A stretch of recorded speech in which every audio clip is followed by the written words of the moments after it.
The Chargers fought hard, but in the end, the offense disappeared and they were outmatched by the 49ers in the second half. You are Locked On Chargers, your daily podcast on the Los Angeles Chargers, part of the Locked On Podcast Network, your team every day.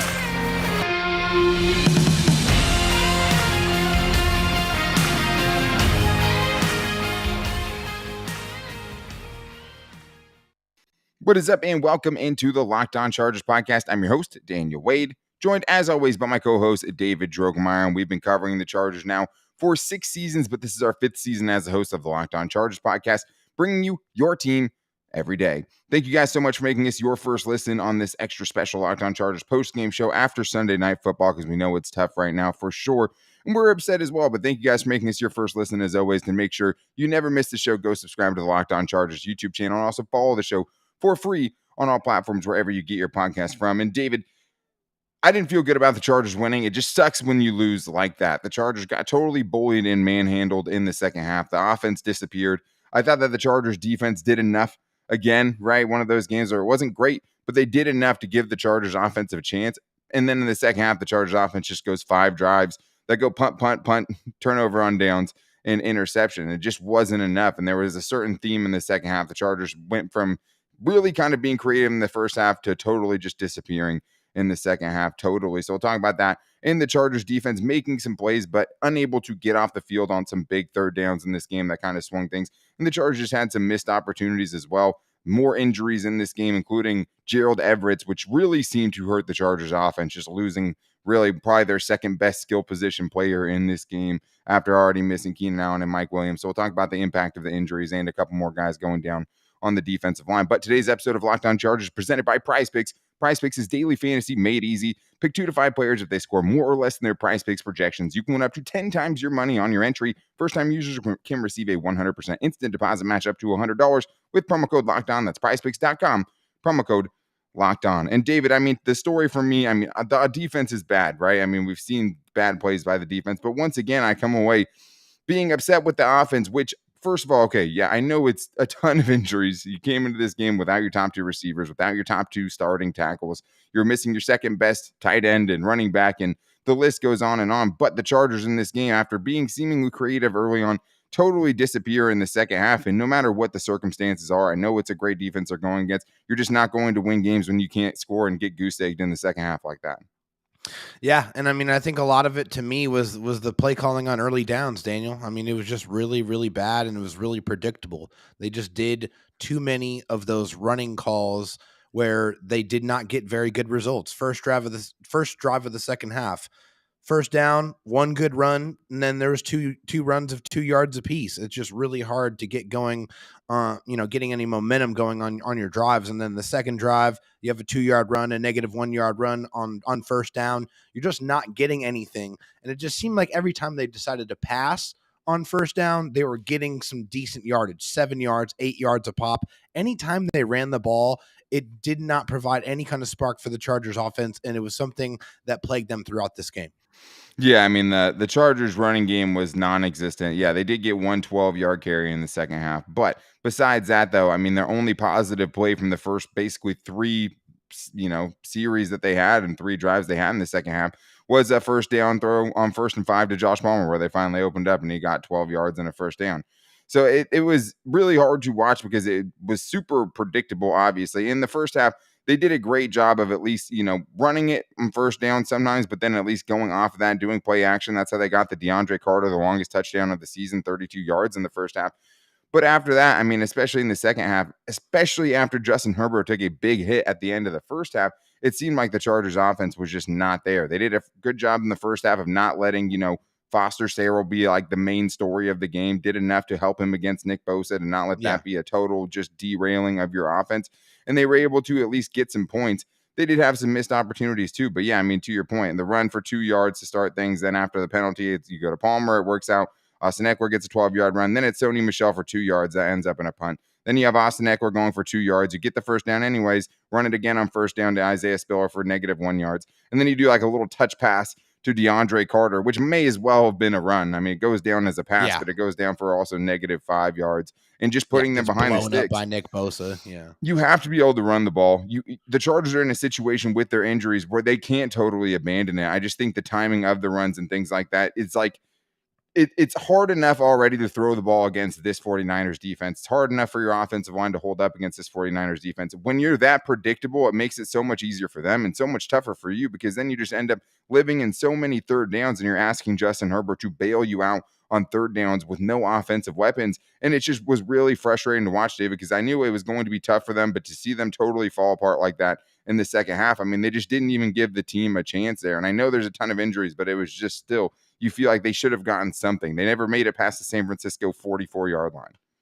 Yeah, no, they just didn't have any kind of momentum. And it kind of started towards the end of the first half. You saw the 49ers put together a really long drive and, get points on the board. And then you just started feeling the air get sucked out of the momentum that the Chargers had at that point in time. You just said, things are starting to turn and the 49ers are starting to impose their will. And they were really starting to, play the type of game that they wanted to play, which is run the ball effectively. It just seemed like every time they were running it, they were getting 7 and 8 and 7 and 8 yards every single time they ran the ball. It was too easy. It was too easy for them to move up and down the field. And hey, kudos to the Chargers defense for stiffening up in the red zone and trying to hold them to a field goal a couple of those times. But I mean, it just felt inevitable that the 49ers were going to get done what they wanted to get done, and they did. They ran the ball 41 times in this game, and it was a large reason why they won. The Chargers were on the field on defense way too much, and that just can't happen. Yeah, and we'll talk about the defense in the next segment too, because I mean, they were on the field for 40 plays in the second half. They got totally run down. It was reminiscent of what happened in games against the Jaguars, against the Seahawks, where the Chargers offense disappears in the second half, and the defense fights admirably for a couple of drives and then ends up just getting too run down by the end of it. And the defense, I thought, gave them a chance, and we'll talk about that. But to me, it was also the missed opportunities in the first half when you had chances to really put the 49ers out of their game plan, make them not be able to run as much. And it was like, I mean, first of all, you talked about I talked about the hit. You talked about the end of the first half, giving the 49ers momentum. The Chargers had a chance to steal that momentum back. Even after the 49ers cut it with a touchdown, the Chargers had a chance before the half to go in and get points. And Justin Herbert takes a nasty hit, right? I mean, he goes and picks up a first down with his legs, takes a crazy helmet-to-helmet hit. He has to leave the game. Chase Daniel comes in for the next 3 plays. I mean, horrible. I would have been you obviously have to take care of Justin Herbert. I would have been calling, timeouts, and I would have been trying to do whatever I could to get him back on the field as soon as possible. Yeah. They decided to let it right out to halftime and be able to check him out more. I get that. But that totally derailed that drive and at least a chance for a touchdown. Credit to Cameron Dicker, and we'll talk about the special teams at the end of the show too, because they came through all game long. The Chargers kind of wasted that. He makes a 47-yard field goal to at least get something out of that and give the Chargers a 6-point lead going into halftime, which was huge. They just couldn't hang on to it. But the other missed opportunities, only 3 points after a fumble, started them at the San Francisco 32-yard line in the first half. You couldn't capitalize more on that. And also you get a blocked punt, and you only get 3 points after that, after getting down to the 2-yard line and going backwards. That's the most frustrating thing ever. Yeah, that one hurt the most. Especially because Trey McKitty drops the ball on like the 8-yard line. He had one-on-one running full speed with a safety, maybe gets a touchdown on that was play. A touchdown. It looked like a touchdown from the angle I saw it from. Maybe he gets tackled on the 2-yard line, which is where they end up. But he possibly gets a touchdown. You have to make that catch. He was filling in for an injured Gerald Everett. But those are, that's 8 points right there. You lose by 6. But just those missed opportunities, even though obviously the second half were there, but getting off to that fast start and having those opportunities and not being able to capitalize was huge. Hey, the game plan, going into this game, you got to give credit there. I mean, the Chargers definitely showed up ready to play in this game. You knew it was going to be a fight. It was going to be a battle. This is a very difficult matchup for the Chargers. I mean, this is a nightmare matchup. And I think we all knew that coming into this game with how effective the 49ers are running the football and how bad the Chargers are at stopping the run in this game. But hey, they did what they had to do, but offensively they didn't. And that was the story. Unfortunately, they just could not get any traction in the second half. They couldn't run it. And when they couldn't run it, they couldn't throw it because it was just super predictable. And hey, the Chargers didn't have much weapons. They had backup offensive linemen on the field. It was just a very frustrating, very difficult performance to watch offensively in the second half of this game. Yeah, and the injuries are a huge part of the blame. I think Joe Lombardi definitely takes some blame for this one too. I've seen a lot of people absolving him because of the injuries, and I get it. He has a really tough task, but you still have Justin Herbert. You have to be able to find something. You have to at least be creative, get people moving, get Justin Herbert on the move, find some way to get a couple of first downs and at least flip field position. Give yourself a chance at points. The Chargers weren't able to do it, even though the defense, while giving up points in the second half, still gave the ball back to the Chargers with stops, with chances to either extend their lead, retake the lead, go and win this game. They just couldn't do it. So we'll talk about the defense, where they went wrong, but also holding in tough with some injuries of their own coming up right after this. But I do need to tell you guys about something exciting, because this holiday, find what you love at Total Wine and More. With so many great bottles to choose from, it's easy to find a new favorite single barrel bourbon or the perfect gifts for everyone on your list with some help from a friendly guide. And with all the confidence of knowing that you found something special for the lowest price. Find what you love what you find, only at Total Wine and More. Curbside pickup and delivery available in most areas. Visit TotalWine.com to learn more. Spirits not sold in Virginia and North Carolina. Drink responsibly. Be 21. Well, David, we were very afraid of the San Francisco 49ers offensive weapons going into this one, especially knowing that the Chargers, are without big players like J.C. Jackson and Joey Bosa. And we knew they were thin on the defensive line after losing Austin Johnson for the season and then Jerry Tillery's release. So it's just been a lot of moving parts for the Chargers defense. And we knew tackling was already a huge issue for them, going up against guys who break a ton of tackles and are huge after the catch. Yet the Chargers defense, at least in the first half, David, was actually pretty good. They only allowed 51 rushing yards in the first half on 16 carries, an average of 3.2 yards per carry. Okay, sign me that up sign me up for that before the game. They only gave up a long of 7 yards in the first half. They forced 2 3-and-outs and forced a takeaway to set up points for the Chargers offense. So even though the defense, had its really bad moments, there were definitely some positive signs. They ended up giving the Chargers the ball back down by 3 with 2 minutes and 11 seconds left in the game. They were forced to punt when they were up 16-13 in the second half and gave the Chargers offense a chance to extend the lead. And they gave the Chargers offense one last chance at the very end, right? Getting that stop on the goal line, giving the ball back to Justin Herbert with a minute left and no timeouts, obviously. But I thought they made enough plays to where I'm not leaving this game feeling like it's totally the defense's fault. No, not at all. Hey, looking at the stats here, if you would have told me, hey, they would have held Christian McCaffrey to 77 total yards, they would have only allowed Debo to have 4 carries for 26 yards and 2 catches for 24 yards and only allow 1 catch to George Kittle for 22 yards, I would definitely take that every day of the week. That's a pretty stout performance against 3 skill position players that are probably some of the best in the league. Christian McCaffrey is fantastic. Debo is an animal, and George Kittle is one of the best tight ends in the league. So those are 3 guys that, they can go off at any given time. And yeah, Christian McCaffrey made his plays here and there, but overall, I think the Chargers defense did a very good job of bottling those guys up. I think what really killed them, though, was just the really long extended drives. They had drives of 9, had drives of 12, had drives of 14. The Chargers defense was on the field the entire game, and it's just really, really hard to win football games against a team that can run like the 49ers can run.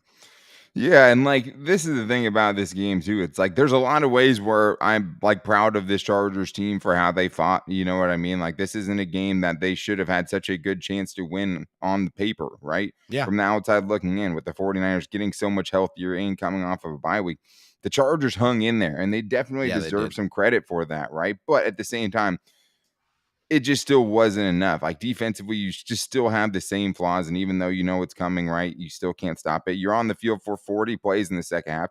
And it's always hard to parse that, right? How much of it is just, the Chargers offense can't get anything going and the Chargers defense can't get off the field?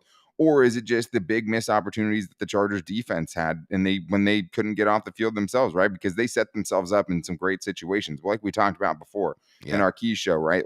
You're not going to be able to stop the run totally, but if you can get enough tackles for loss on first down, if you can get enough run stuffs on early downs, right, to force Jimmy G into these situations where he's not good, you're going to give yourself a chance. And that's where most of the stops came from. But also, David, before the half, you give up a touchdown, right? You had a 3rd and 12 on that drive where you let them convert. In the second half, you have more opportunities on the San Francisco touchdown drive in the second half. Couldn't get off the field on 3rd and 8 and 3rd and 10.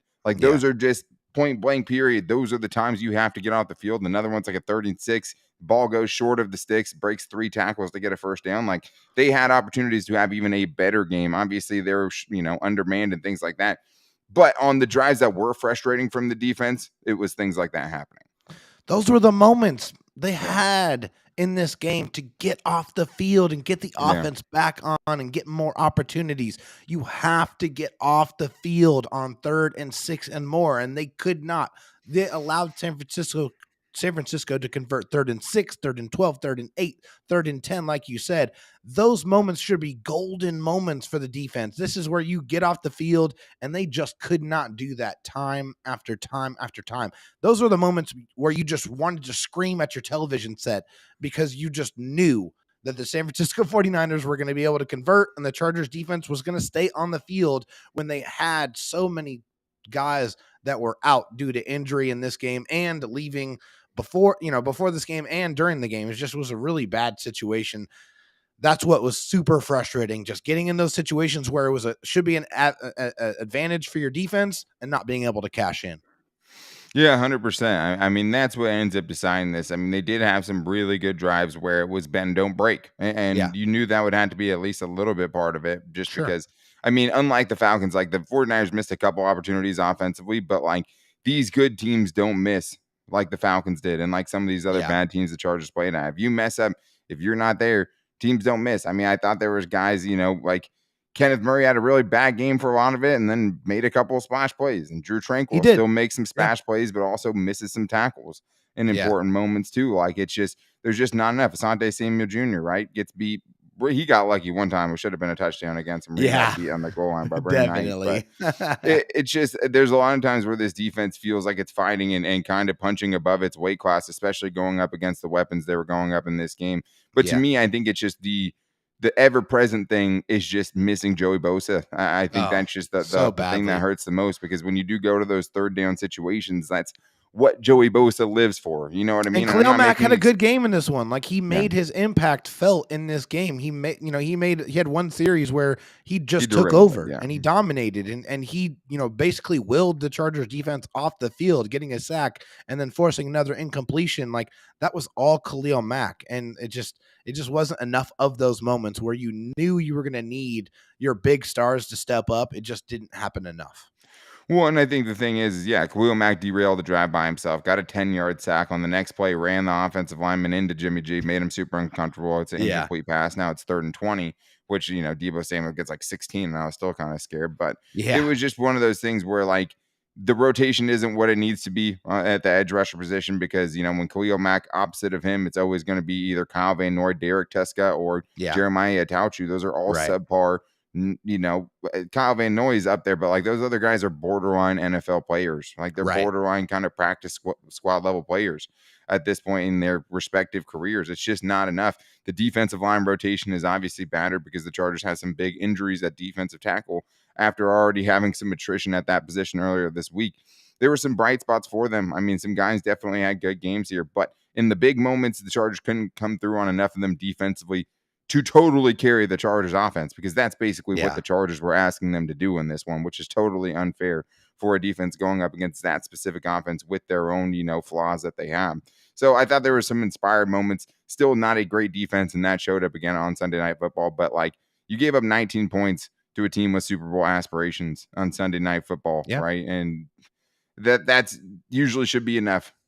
For the Chargers at full strength, that's probably enough to get them a win in this game. With the injuries they were facing, with the offensive ineptitude that they were facing, especially in the second half, it wasn't enough. But these injuries are going to continue to linger, because the Chargers do have some reinforcements coming, but every single week we get to the end of the game, David, we're like, okay, well, what is the impact of the latest crop of injuries that happened this week? So we're going to talk about injuries to Gerald Everett, which really hamstrung the offense in this one, and losing a couple of defensive tackles that probably at least led to some of the, the rushing success for the 49ers in the second half in this one. It's hard to think that it didn't. So we're going to get into that. And also the Chargers special teams somehow not being the issue with this team, even during their struggles, which is obviously good news. But first, I need to tell you guys about PrizePicks, my favorite daily fantasy app. What I love about PrizePicks is that it's just me versus the projections. I'm not going up against other people. And not going up against other people and trying to guess, okay, or are they going to be using the same players that I'm using this weekend? And we're going to have like 7 of the same dudes, and hoping that the 2 other dudes that we don't have the same are going to kind of duke it out from there. With PrizePicks and their projections, you make your entries based on the matchups you think are great and hope that you can beat them. With PrizePicks, you pick 2 to 5 players and they go score more or less than their PrizePicks projections. You can win, and you can win up to 10 times your money on any entry. Hopefully you went less than on all of the Chargers PrizePicks projections on this one, especially offensively. But it's not just football, so if you need to get away from it, you can, because you can go NBA, MLB, NHL, golf, MMA, and college football. They always have safe and fast withdrawals. It's something that's great, especially if you need to, get your mind off the Chargers. There's other things and other projections you could be beating at prizepicks.com. So download the PrizePicks app or go to prizepicks.com to sign up and play daily fantasy sports today. First-time users can receive a 100% instant deposit match up to $100 with the promo code Locked On. If you deposit $100, PrizePicks will give you $100. If you deposit $50, PrizePicks will give you $50. So don't forget to enter the promo code Locked On at sign up for that instant deposit match up to $100. Well, David, obviously the result hurts for the Chargers, especially the way it went down, getting really bullied and manhandled. Like, I think, demoralizing loss in the second half for the Chargers, who, this is a win that could have spurred them to really feeling like, hey, obviously we're flawed, but we can beat good teams, right? Because, a lot of the teams that they beat, there's very legitimate questions. Do you feel like the Raiders or the Broncos are a good team? Do you feel like the Texans are a good team? Do you feel like the Browns, who just got trounced by the Dolphins, are a good team? Like, the Falcons are probably the closest thing. They didn't look very good the last time they played on Thursday Night Football. So this would have at least been hey, this is a feather in our cap that even with all the injuries, win. We're overcoming it and we're doing enough. But the injuries have definitely taken their toll. And it's impossible to have that not be the storyline here. And the latest one, to me, the most significant one, is Gerald Everett, who was lost in this game, didn't play in the second half. And the Chargers turned to Trey McKitty, who was just bad. Trey McKitty, he had a couple of nice blocks. I'll give him that, especially in pass protection, but dropped a touchdown pass. That's 4 points, right? And that obviously has a huge impact on the game when, you're down by 3 points with 2 minutes left in this game at one point, and then feel like you have to go all in and end up turning it over on downs.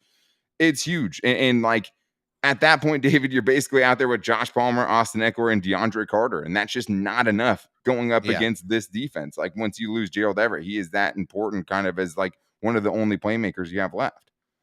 Yeah, he's just one of the few guys that can create, right? That you have on your team that can do things in space and that can be physical and use that nature to get extra yards. And unfortunately, there wasn't a lot of that, and there isn't a lot of that on the Chargers team currently. It's just that goes away, and it's just even more predictable. Who the Chargers are going to try to target. It's Josh Palmer. And so what do? You just double team him. You just take him away and then force anyone else to try to beat you. And you can't dink and dunk it to Eckler the entire game. So you got to try to take shots. And the 49ers had a really good pass rush that was coming after Justin Herbert with a couple of backup tackles that were trying to protect him. And hey, the Chargers did everything they could to try to help both guys. They chipped and tried to get tight ends on them throughout the entire game, but those guys are really good. Nick Bosa is fantastic, and he was getting there and he was affecting plays, and it was just bad news.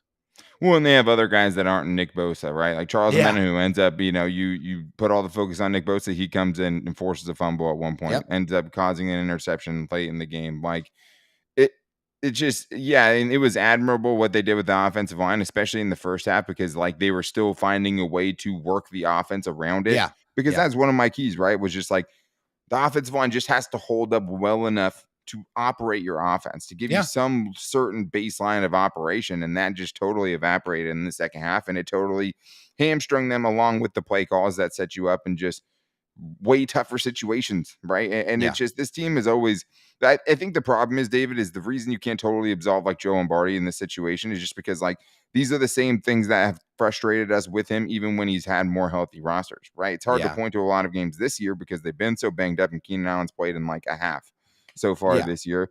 But at the same time, though, it's like we were seeing some of these things even when the Chargers were a more healthy team. So like to see these first down runs, to see, the Chargers kind of ignoring the fact that, hey, if you can just throw the ball a little bit more on first down, because everyone thinks you're going to run, because you always do run. That's the great thing about the Chargers. They run so much convincingly on first down that it's very convincing that they're going to do it again, and why they can find so much, action on play action, for lack of a better term. But it's too much. And now with Gerald Everett going down, like, you desperately need Keenan Allen to come back. You desperately need Mike Williams to come back. Gerald Everett doesn't hurt. If you have Donna Parham, he's on injured reserve.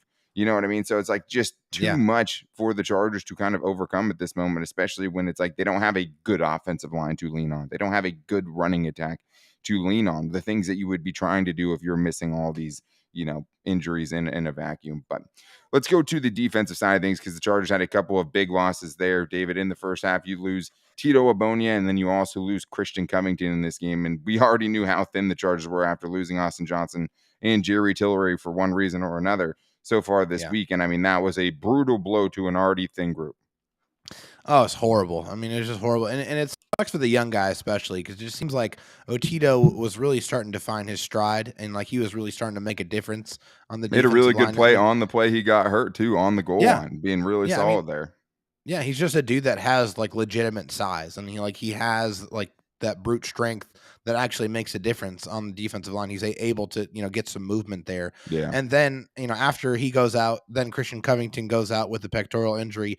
And then the Chargers are trying to play defensive line with 3 healthy defensive linemen.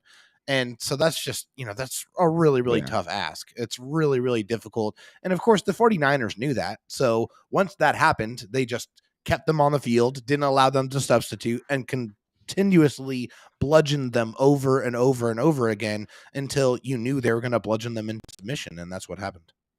Yeah, and I mean, it kind of neutered also what the Chargers wanted to do too with that alignment that they brought out last week against the Falcons, where you'd have 4 defensive line on the field at the same time, and then have Derwin James on the edge. It's hard to do that when you only have 3 defensive tackles left, right? I mean, at the end of the game, you have Sebastian Joseph Day and Braden Fehoko, right, and Morgan Fox. That's it. Like, I mean, I like all 3 of those guys individually for what they bring to the table, but when you don't have any rotation, your offense goes 5 drives without scoring in the second half, like, it's tough. A really gutsy effort, honestly, dude. Like, hey, Yes. that's a gutsy effort by this defense. Absolutely. Because, like, given that, like, they have no rotation. They have no rotation on the edge. Khalil Mack, I mean, forced to play they held the entire game. 49ers at 3.8 yards per carry. Okay. So, like, they should be pretty happy with this performance. And, by the way, there was no runs of 40-plus yards. There wasn't even a run that was over 15 yards in this game. So, and it's the first time in, I don't even remember how long that's happened. So there were some good things that the Chargers defense did. It just was too little and too far between. Yeah, and I mean, I think the other thing too is like they got enough stops on those early downs to bring up the exact situations they want, and then just couldn't get off the field. And I think a lot of that has to do with the pass rush because when the Chargers got pass rush, aka when Khalil Mack got pass rush, the Chargers ended up getting off the field. I mean, when it wasn't him, they struggled to find it there. I mean, I think Staley probably maybe there's a couple other things you could do to try to create that pressure, but you see a big play to Brandon Ayuk later in that game in the touchdown drive where they sent everybody. And it opens up a big hole in the middle of the field, and they end up getting a touchdown out of that. So, like, it's one of those things where you're damned if you do, damned if you don't. But against the Falcons, Staley was pushing the right buttons, timing up the blitzes perfectly, getting free rushers, and it ended up derailing multiple Falcons drives. And Marcus Mariota couldn't quite get to Jimmy G the same way in this one. I think the pressure was a big part to do with it. But the Chargers also wasted a really good special teams game in this one, which sucks. Yeah, they did. We could have said another game where the Chargers win with special teams. Right, and also with their defense, because it was similar to the Broncos game in the second half, with the Chargers in this one. But Cameron Dicker goes 3 of 3, hits a 47-yarder, makes all of his kicks, makes his PAT too. You have no punt returns allowed in this game, so you don't let him get anything going there. And you blocked a punt to set up points for the Chargers offense, and unfortunately, it all goes by the wayside. But still very impressed by the improvements of the Chargers special teams. Yeah, I mean, Nick Neiman got the block punt there, and so shout out to him. I know he doesn't first get on time the field. Since, if my math is correct, 28 years the Chargers have blocked a punt. That's what? I just made that up, but that's what it feels like.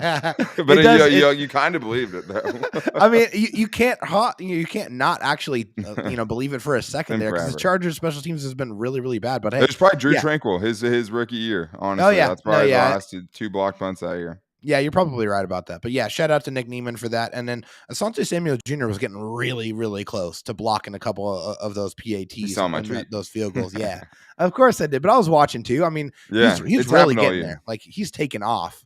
So it was a good special teams performance there. It just seems like that unit has actually turned a corner for good. And so that's a really, really good sign and something the Chargers can actually, and hey, maybe we'll see, maybe that'll be a buy or so, tune in for that. But obviously it wasn't enough. But the special teams unit was not the reason why the Chargers lost this game. Yeah, I mean, at least hopefully that means, Ryan Ficken can come in as a second year, special teams coordinator for the Yes, Chargers. So we're please. not like, Dustin Hopkins would be great, but like every year he has to learn from a new special teams Yeah. coordinator like Justin Herbert now. But I mean, it's nice. I mean, the Chargers to have a Cameron Dicker come in, right, and to already have your kicking history and to have this dude come in and kind of right the ship for you the last 2 weeks, making big kicks, keeping you Mhm. in games, making game-winning field goals. Shout out to Cameron Dicker. I mean, the man. Yeah. I mean, one of them. He needed every inch between those uprights to get that one through. I mean, it was A little definitely some. scary. Yeah.